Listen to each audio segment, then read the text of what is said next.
on ESPN Plus. You can stream this film and the complete 30 for 30 collection on ESPN Plus and the ESPN app. You can start a trial of ESPN Plus. It is free, and you can watch every 30 for 30. I just want to make that clear, because that's insanely cool. All right, Friday. This is awesome. The Jump is doing a playoff preview special. The three people that you're listening to right now, Brian, Tracy, myself, and Scottie Pippen, we are getting you set for the postseason. Prime time, baby. 7 Eastern, ESPN, or they can catch that on the ESPN app. We're advertisement. I like that. All right, now it is time to recap our season finale of one of our favorite shows within a show, Tank Wars. We had some serious plot twists last night. The Magic, much to Brian's chagrin, the Wizards, they dropped from a 3-way tie for the 3rd best lottery odds down to 5. That's no joke, by the way. That was a big loss. The Knicks beat the Cavs. They dropped to a tie from the 8th best odds to 9th. Cavs, a little clever, winning this game wouldn't do anything, but by losing to the Knicks, that meant that the Nets now have the 8th best odds for the pick, and that goes to Cleveland. Thank you. We have a chart for that if you can follow along. The Kings beat the Rockets. That dropped them into a tie for the 6th best odds with the Bulls, who take their butts off last night against the Pistons. Chicago would have been tied for 7th with a win. So that's a lot of flip-flops to the final night of the season. Some teams know how to do it well, and some teams just need more practice. And how to lose? Well, the teams that didn't lose well enough are not going to get good enough picks, and they'll have more practice losing next season, so they can really get good at this. Rachel, the tanking this year was diabolical. Because of the new 2-way contracts, it extended the amount of G League players, basically, that you could play huge minutes.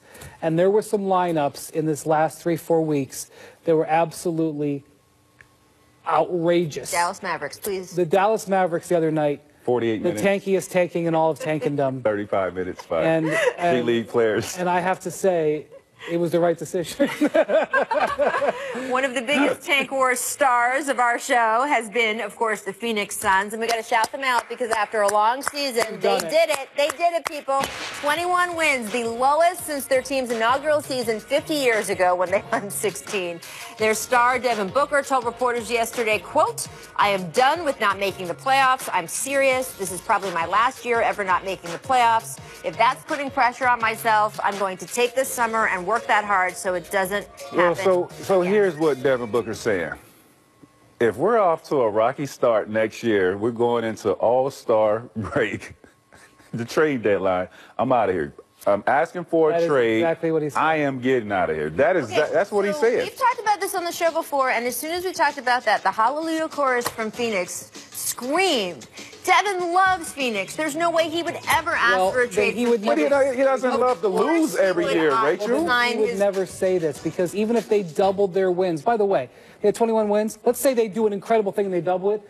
A 46-win team just didn't make it in the West yesterday. The only thing is, Tracy, the rules are all lined up to keep Devin Booker in Phoenix. He's not going to have much of a Well, this is what I will say. People are like, oh, of course he's going to sign his rookie extension. Of course he's going to sign his rookie extension. Every player signs a giant bag of money put in front of them. Just because he signs it doesn't mean that he will then say, okay, maybe now I would like to get out of here whenever that time expires. It all depends on if Milwaukee Bucks gets bounced out of the first round in this year's playoff. They have great assets to go and make a trade with Phoenix. Well, it's Kawhi Leonard who is the target there. Wow. At the buzzer, Enes Kanter saying today he is leaning toward opting out of an $18.6 million player option to seek a longer-term deal. I just said players don't turn down money. I might have to take it back. Bro, what are you doing, bro? He just hired one of the best agents in the league. I hope they have an idea what they're doing. I think that he does, but I would be stunned. Who do you hire? Mark Bartelstein. Okay. I would be stunned if Mark lets him out if he doesn't have something else lined up. $18.6 million, you know, whatever. I don't know, man. I don't know. Devin Booker. I'm going to shoot this J right here because you opting out of $18 million. Boom. No, I'm not going to get it. There we go. Sports Nation is next. We're back tomorrow, and our playoff specials tomorrow night. So you'll see a lot of us. We'll hang out. Hey, fellas, have you heard of this? You get a 2-piece and a biscuit.